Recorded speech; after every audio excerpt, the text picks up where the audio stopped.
और उनके साथ आए हुए सभी महानुभावों, दल के अन्य नेतागण और पत्रकार मित्र, मुझे कुछ बोलना नहीं है। मैं तो इस अवसर पर उपस्थित हुआ हूँ। पार्टी की तरफ से मुझको ये निर्देश मिला था कि आज अल्पसंख्यक प्रकोष्ठ के द्वारा अमन रथ निकाला जा रहा है और उसके रवानगी के समय आप उपस्थित हों, तो हम उसके रवानगी के अवसर पर उपस्थित हुए हैं और झंडा दिखाकर उनको रवाना किया गया है। अल्पसंख्यक प्रकोष्ठ के सदर अबू तालिब रहमानी साहब के नेतृत्व में एक जत्था पूरे बिहार में अमन का पैगाम लेकर, सद्भाव का पैगाम लेकर पूरे बिहार में घूमेगा और जो इस राज्य में सरकार के द्वारा सबों के कल्याण के लिए जो कार्यक्रम चलाए जा रहे हैं, विकास की जो योजनाएं चलाई जा रही हैं, जिसका लाभ उनको मिल रहा है और जिस प्रकार से समाज में एक अमन चैन का वातावरण कायम हुआ है, लोगों के मन से डर निकला है, तनाव का स्थान भाईचारे ने ग्रहण कर लिया है, तो इसी का संदेश लेकर ये रथ, अमन रथ पूरे बिहार में घूमेगा और मुझे खुशी है कि इस अवसर पर मुझको उपस्थित होने का मौका मिला है और इसके लिए मैं प्रदेश अध्यक्ष को और प्रदेश पार्टी को धन्यवाद देता हूँ कि मुझको भी उन्होंने इस कार्यक्रम में शामिल किया, मुझको याद किया। हम तो आए अमन रथ को विदा करने के लिए, तो यहाँ देखा कि बोनस में जयंत त्रिवेदी जी और उनके सभी साथी भी मिल गए। हम तो इनके कार्यक्रम में गए हुए थे श्री कृष्ण मेमोरियल हॉल में और वहाँ पर इनकी बात सुन करके मैंने अपने मन की भी बात कही थी। हम तो सबको जोड़ने चले हैं, हिंदू मुसलमान, अगड़ा पिछड़ा, अति पिछड़ा, दलित महादलित, आदिवासी, स्त्री पुरुष और पिछले 4.5 वर्षों में हम लोगों ने एक एकजुटता का माहौल पैदा किया है और अब जातीय पहचान के स्थान पर बिहार की एक अपनी पहचान और बिहार के लोगों की बिहारी होने की एक पहचान उभर रही और मेरे लिए ये सबसे बड़ी बात है और बिहार के विकास के लिए ये बहुत अच्छा लक्षण है और मुझको तो ऐसा प्रतीत होता है कि विकास की पटरी पर अब बिहार की गाड़ी आ चुकी है और अब वो आगे बढ़ती चली जाएगी। इसलिए इस अवसर पर तमाम जो हमारे साथी शामिल हुए हैं पार्टी में, मैं उनका स्वागत करता हूं और अमन रथ इसको मॉनिटर करेंगे। हाजी साहब हमारे सरपरस्त हैं, गुलाम रसूल बगियावी साहब रसूल वक्ता हैं, वैसे तमाम लोग इन कार्यक्रमों को देखते रहेंगे, जगह जगह जाएंगे और संवाद स्थापित करेंगे पूरे बिहार में। मुझे खुशी है कि पार्टी की गतिविधियां काफ़ी तेज हैं और यह विजय कुमार चौधरी जी के कुशल नेतृत्व का परिचायक है। एक रोज उन्होंने किसान रथ के को विदा करने के लिए बुलाया, तो फिर जन नायक कर्पूरी ठाकुर जी के आदर्शों को प्रसारित करने के लिए और पार्टी की नीतियों और सरकार की उपलब्धियों को बतलाते हुए जन नायक कर्पूरी रथ रवाना हुआ। इस प्रकार से निर्भय रथ निकला। जो हमारे व्यावसायिक प्रकोष्ठ के लोग हैं, उन लोगों ने निर्भय रथ निकाला है और मुझको जानकारी मिली है कि अब महिला प्रकोष्ठ का स्वावलंबन रथ भी निकलने वाला।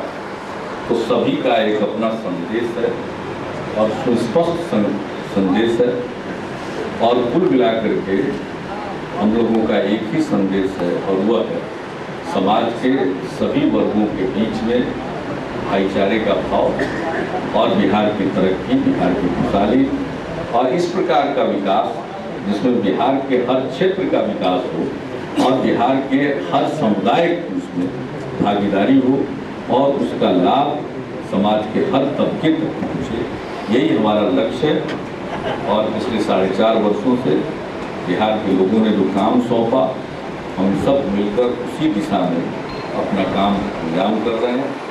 और मुझे बहुत खुशी है और इस अवसर पर मैं अमन रथ के कार्यक्रमों के लिए उसकी सफलता की शुभकामना करता हूँ और त्रिवेदी जी और उनके तमाम साथियों का मैं एक बार फिर अपनी तरफ से पार्टी में शामिल होने पर स्वागत करता हूँ। आप लोगों की तरफ से कोई प्रश्न हो? कल आप जाना कल एक उसकी थी, एक दैनिक जागरण समूह के द्वारा एक चर्चा का आयोजन किया गया था। मुझको जिस सत्र में बुलाया गया था उसमें विषय था गठबंधन की सरकारें और तेज गति से विकास, कोalition गवर्नेंस एंड रैपिड ग्रोथ, इस विषय पर बुलाया था। उसमें हमने अपनी बात रखी है। ये कोalition का दौर है और दरअसल कोalition समाज का स्वाभाविक और अभिन्न चेहरा है। गठबंधन के बिना जीवन अधूरा रहता है। जब एक स्त्री और पुरुष के बीच में उनकी शादी होती है आपस में, तो उस समय भी गठबंधन होता है। तो गठबंधन तो जीवन का, समाज का अभिन्न अंग है। तो गठबंधन तो हर प्रकार से, और मैंने ये कहा कि गठबंधन तो शुरू से रहा, दल के अंदर गठबंधन रहा है। कांग्रेस पार्टी शुरू से एक गठबंधन का ही स्वरूप था। जो क्षेत्रीय हित हैं उनको, उनका प्रतिनिधित्व करने वाले नेतृत्व की पूछ होती थी, उनकी इज्जत होती थी, प्रांतीय नेतृत्व का वजन होता था। और जब वो वजन घटता गया, उसी के साथ साथ विपक्षी दलों के गठबंधन का दौर शुरू हुआ। तो गठबंधन तो रहेगा, आज केंद्र में भी गठबंधन है, राज्यों में भी गठबंधन है। हम एक सफल गठबंधन की सरकार चला रहे हैं। लेकिन केंद्र के द्वारा जो रवैया होता है, तो जो देश का संघीय ढांचा है उसके भावना के अनुरूप काम नहीं हो रहा है। ये हमारी शिकायत थी, हमने एक टिप्पणी की थी अपनी बात रखते हुए, और ये सही बार बार कहते रहे। बिहार के साथ उपेक्षा होती है। अब आप बताइए, कल संसद में कह दिया गया कि बिहार सरकार ने जो नेशनल हाईवे के मेंटेनेंस पर, राष्ट्रीय उच्च पथों के रख रखाव पर जो खर्च किया है वो पैसा हम नहीं देंगे। एक तरफ यहाँ के राष्ट्रीय उच्च पथों के रख रखाव के लिए जब उनके पास प्रोजेक्ट भेजा जाता है, उसका प्राक्कलन भेजा जाता है, उसको मंजूर नहीं करते। और हम राज्य सरकार की सड़कों को दुरुस्त कर रहे हैं। नेशनल हाईवे की हालत खराब थी, तो उनको बताकर इस प्रत्याशा में कि आज न कल वो पैसा हमको देंगे, क्योंकि सड़क उनकी है। अब वो कह रहे हैं कि हम पैसा नहीं देंगे, तो सड़क को ठीक भी नहीं कराते हैं। उसको ठीक कराने के लिए उनसे मांगा जाता है तो वो भी नहीं देंगे। और जब हम उस सड़क को चलने लायक और गाड़ियों के दौड़ने लायक बना देते हैं तो कहते हैं कि हम उसका भी पैसा नहीं देंगे। तो ये तो अकेले अपने आप में एक पुष्ट उदाहरण, ये स्वयं सिद्ध है कि केंद्र का रवैया राज्य के प्रति क्या है। अब हम राज्य की सड़कों को ठीक करते और नेशनल हाईवे जो मुख्य सड़कें हैं वो खराब रहती, गड्ढे में तब्दील होती, तो या तो मेरे सामने विकल्प था कि जैसे लालू जी ने किया था एक जमाने में कि ये केंद्र सरकार की सड़क है, खूंटा गाड़ दिया था सबको, या तो हम वो करते या हम उसको ठीक कर देते। तो हमने समझा ये खूंटा गाड़ने से कोई फायदा नहीं है, जनता को अच्छी सड़क चाहिए, इसलिए हमने सड़क ठीक कर दिया। उनको धन्यवाद देना चाहिए, उनको धन्यवाद देना चाहिए कि राज्य सरकार ने बढ़ चढ़कर काम किया है, उल्टे वो हमें दंडित कर रहे हैं। तो इससे बड़ा कोई उदाहरण हो ही नहीं सकता है केंद्र सरकार के द्वारा बिहार सरकार को की उपेक्षा करने का, बिहार के हित की अनदेखी करने का, अनदेखी क्या कहेंगे, सीधे हित पर कुठाराघात करने का एक स्पष्ट उदाहरण और पुष्ट उदाहरण। एक उदाहरण है, हालांकि कल मैंने इस विषय की चर्चा नहीं की, हम उस कार्यक्रम से बाहर निकले हैं तो उसका मालूम हुआ कि संसद में एक प्रश्न के उत्तर में केंद्र सरकार के द्वारा ऐसा कहा गया, जो आज के समाचार पत्रों में भी छपा। वहां हमने जरूर कहा कि भाई हम बुंदेलखंड को कोई पैकेज दिया गया, हम उसके हिमायती हैं। मुझे खुशी है कि देश का एक हिस्सा सूखा प्रभावित है, वहां राहत पहुंचाने के लिए या उसके समाधान के लिए उस इलाके के लिए पैकेज दिया गया। लेकिन कोसी का इलाका अभी भी लाखों लोग बेघर हैं और लाखों एकड़ जमीन के ऊपर बालू की परत जमी हुई। और आदरणीय प्रधानमंत्री जी ने स्वयं 2008 में दौरा करके कहा था कि कोसी की आपदा एक राष्ट्रीय आपदा है, तो क्या कोसी के लोगों को और कोसी इलाके के लिए विशेष सहायता नहीं मिलनी चाहिए? ये तो अनर्थ है, अन्याय है, लेकिन हम लोग अपने बलबूते पर कर रहे हैं। और वर्ल्ड बैंक से हम लोगों ने मदद मांगी है, वर्ल्ड बैंक की टीम आई, अब वो कुछ सहायता करेंगे, हम लोगों के पास जो भी है वो लगा देंगे, पहले से बेहतर कोसी बनाएंगे। यह अपनी जगह पर है हमारा संकल्प, लेकिन क्या वो इलाका हकदार नहीं है? क्या बिहार हकदार नहीं है? इसलिए तो मनमानी चल रही है और संघीय ढांचे की घोर उपेक्षा हो रही है और लोग दावा करेंगे। एक तरफ कहेंगे कि नरेगा का काम ठीक नहीं होता, दूसरी तरफ दावा करेंगे कि नरेगा के चलते पलायन रुक गया। कल के मीटिंग में पंजाब सरकार के उप मुख्यमंत्री श्री सुखबीर सिंह बादल जी ने कहा कि साहब हमारे यहाँ बिहार से आने वाले मजदूरों की संख्या घट गई है, धान की रोपनी बिहार के मजदूर करते थे, वहां उनका आना कम हो गया, इसलिए उन्होंने मशीनों का सहारा लिया। तो इससे बड़ा कोई उदाहरण हो सकता है? कौन सी बात से? ये मेरी बात समझ में नहीं आती है। इस प्रकार से आक्षेप लगाने के लिए बढ़ चढ़ कर आगे आते हैं। निवेश का प्रस्ताव पड़ा हुआ है, कोयला का लिंक नहीं देंगे, थर्मल प्लांट बनेगा नहीं। गन्ना के क्षेत्र में गन्ना से एथेनॉल बनाने के लिए प्रस्ताव लंबित रहेगा, उसकी इजाजत नहीं देंगे और आरोप लगाएंगे कि निवेश नहीं है। तो बिहार की जनता एक एक बात को समझेगी और हम तो लोगों के बीच में हैं। हमने विश्वास यात्रा के दौरान लोगों का जो विश्वास है उसको महसूस किया है और हम इतना ही जानते हैं कि लोगों ने हम पर भरोसा किया है।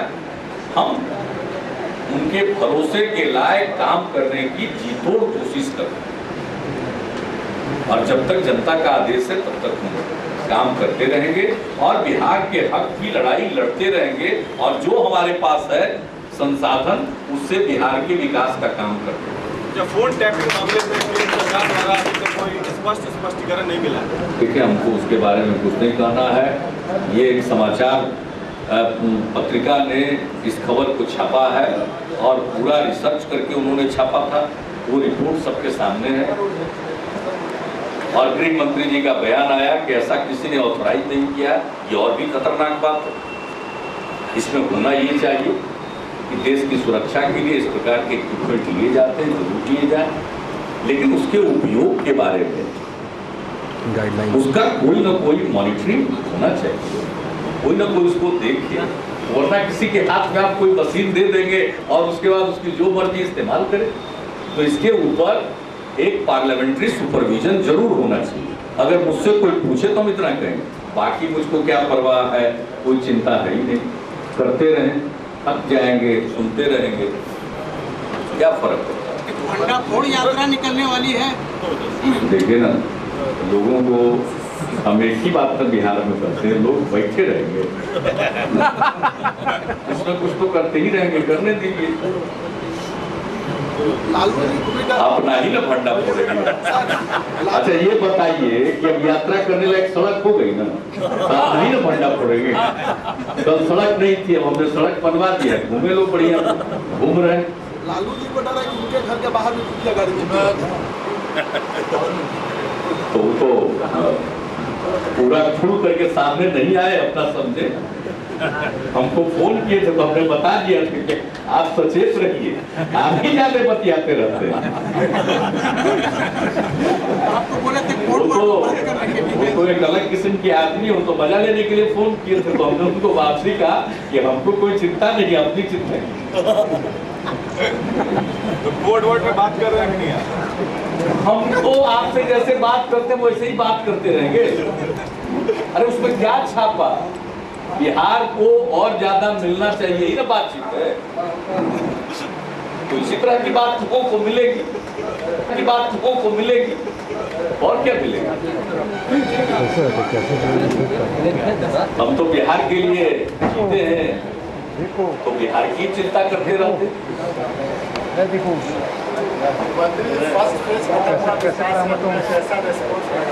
आप तो साथ में थे, आपको हमने देखा था, तो हम बताए रिस्पॉन्स ये अच्छा लगता है। जनता जानना चाहती है किस तरह का रिस्पॉन्स है। जनता को मेरे मुंह से जनवाइएगा। क्या सपोर्ट, हम तो काम में लगे हैं और जनता साथ में है।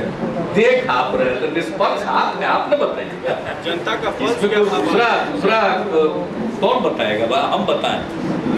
हमको कुछ बताने की जरूरत नहीं, हम तो अपने काम में निकले हैं। एक गांव में जाते हैं, वहाँ कोई ना कोई चीज हम देखते हैं, कहीं किसी स्कीम को देखा, कहीं किसी स्कीम को देखा। जिले में बैठकर समीक्षा करते हैं 2.5-3 घंटा, शाम में जनसभा करते हैं। तो सारी चीजें हो रही है, चीजों को जितना सुधार सकते हैं सुधारेंगे। जहाँ कोई त्रुटि है, और घूमने से बहुत सारी चीजें सामने आती हैं। विकास यात्रा का बहुत लाभ हुआ, विश्वास यात्रा का भी बहुत लाभ होगा। गवर्नेंस की, शासन के कार्यों को और बेहतर बनाने, तो ये 2 प्रकार का व्यवहार होता है। तो ये सारी चीजें दिखाई पड़ती है, तो हमने उसको उजागर किया जो सामने तथ्य था। हमारे लिए भी जानकारी थी, जो मुझको जानकारी मिली उसको हमने सार्वजनिक कर दिया। तो चीजें तो इसी प्रकार के प्रयास से सुधरेगी। हम यहाँ का भी काम करते हैं और घूम रहे। कल फिर सुबह मधुबनी जिले के गांव में रहेंगे और फिर 4 दिन तक लगातार घूमेंगे। हाँ, उसके बाद कुछ कतिपय कारणों से, एक व्यक्तिगत कारण और फिर एक प्लानिंग कमीशन के साथ मीटिंग, और फिर केंद्र में जो मुख्यमंत्रियों की सब कमेटी है उसकी मीटिंग दिल्ली में, उसके चलते 8-9 दिन का गैप हो जाएगा, फिर हम निकलेंगे। और आने वाले हैं 27 तारीख को परम पूज्य दलाई लामा जी बुद्ध स्मृति पार्क का पूरा तो खोने दो यार, उसका उद्घाटन करेंगे उस दिन। और हमको कई मुल्कों से रेलिक्स मिले हैं, भगवान बुद्ध के अवशेष मिले हैं, उसको वो रखेंगे। कई 5 मुल्कों से अवशेष प्राप्त होने की सूचना मिली है। जो भी अवशेष प्राप्त होंगे, एक तो स्वयं परम पूज्य दलाई लामा जी भी वहाँ रखेंगे, उनके पास जो अवशेष है उसका एक हिस्सा, और फिर 4 जगहों से और स्वीकृति मिली है, वो सारे अवशेष वहाँ रखे जाएंगे। और फिर हमें सूचना मिली है श्रीलंका से जो महाबोधि ट्री है, वहाँ से एक सैपलिंग आ रहा है, उसको भी लगाया जाएगा। तो एक बहुत ही कार्यक्रम जो भगवान बुद्ध के परिनिर्वाण के 2550वें साल की स्मृति में बुद्ध स्मृति पार्क बना है। और आपको बताते हुए खुशी है कि उसका उद्घाटन होने जा रहा है। भगवान बुद्ध को जो ज्ञान प्राप्त हुआ उसके 26वें साल, तो एक ऐतिहासिक अवसर है, वो आएंगे तो भी कार्यक्रम होगा। उसके बारे में और भी जो देशों से जो कुछ भी प्राप्त हुआ सबके बारे में जानकारी आपको। क्या बन के तैयार हो जाएगा 27 मई तक? ये पूरा बन के तैयार हो जाएगा? जी हाँ, जो मुख्य उसका पोर्शन है वो बनकर तैयार हो रहा है। स्तूप, उसी स्तूप में ही ये रिलीज रखे जाएंगे। इसी हफ्ते और उसको रखेंगे। कसाब को सजा मिलने में सर दोषी करार दे दिया गया। तो सबको मालूम है, ये तो होना ही था। किसान महापंचायत के लोग भी वापस आ रहे हैं। क्वेश्चन नंबर ओवर प्रश्नकाल समाप्त।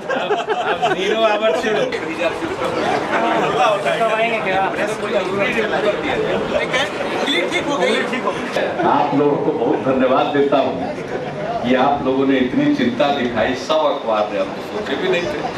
अरे ये तो सहज घटना है, युवा तो काटते ही रहता है। हम सोए हुए थे, वर्षा हुई। सीतामढ़ी के सर्किट हाउस में जो पुराना वाला पोर्शन है, उस पोर्शन में हमको उन लोगों ने रखा था, तो वहाँ सो गए थे। तो अभी सोते हैं, आज सुबह जग करके तैयार होके 8 बजे तक निकलना चाहते हैं गाँव के लिए। तो रात में बड़ी जोर की आंधी और वर्षा हुई, तो जो ठनका ठनक रहा था तो उसमें नींद टूट गई। उसके बाद फिर हम सो गए, तो गाड़ी निद्रा में थे। तो हमको लगा कि कोई उंगली में कस करके किसी ने, लगता है कि कुछ किया, तो चुभा की फीलिंग हुई। तो नींद खुल गई उससे। फिर हमने देखा, बगल में टॉर्च रखते उससे देखा, हमने कहा कि खून बह रहा। तो हमने कहा कि भाई किनकी कृपा हुई। तो टॉर्च से देखा, कुछ पता नहीं चला। तो हम बाहर निकले, फिर बत्ती वत्ती जला करके लोगों ने देखा, तो उनको कुछ तो नहीं मिला, लेकिन हम बाहर बैठे हुए थे, देखे कि एक मूस महाराज बाहर निकल गए। डॉक्टर ने भी, जो वहाँ ड्यूटी पर डॉक्टर थे, किसी को बुलाया नहीं गया। डॉक्टर रहते ही है ड्यूटी पर, वो ड्यूटी पर थे। उन्होंने एक पूछ-पाछ करके बेटाडीन से कर दिया और एक टेटवेक लगा दिया। का टेटवेक लगाना तो हो गया। और फिर अगले दिन से सुबह जब नहा करके बाहर निकले तो देखा फिर खून बह रहा है। तो उन लोगों ने बैंडेड लगा दिया। उसी बैंडेड का फोटो आप लोग ले रहे थे। लालू जी को तो चूहा गणेश जी आशीर्वाद देने भेजे। चूहा कोई बेचारा किसी का विरोधी अपना स्वभाव है। यही हम बिहार में निकले हैं, ऐसी चीजें तो होती रहेगी। सब अपना अपना काम करता है। चूहा भी काटता रहता, वो भी काटेगा, हम भी अपना काम करेंगे। इससे तो विचलित होते हैं। अगले दिन सुबह अपना कार्यक्रम में, और सब कार्यक्रम किया है, सब जगह घूम रहे। अभी भी हल्का हल्का थोड़ा एहसास होता, कभी जीवन में नहीं हुआ था। ये भी अब हो गया। एक बार बिछा काटे हुए, चूहा भी काट लिया। इसमें क्या चूहा को पकड़ने की जरूरत है। उस पर कोई भी आईपीसी की धारा नहीं लगती।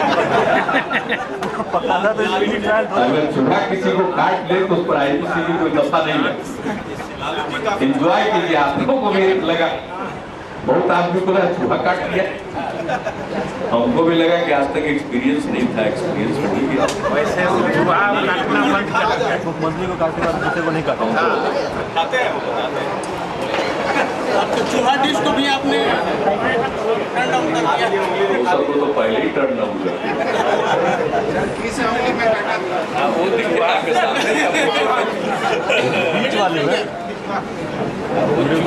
अभी भी उसका दाग है। चूहा भी अफसोस से अब काटना बंद कर दिया। अभी हमको कुछ नहीं होगा। अभी लोगों की सेवा करनी है।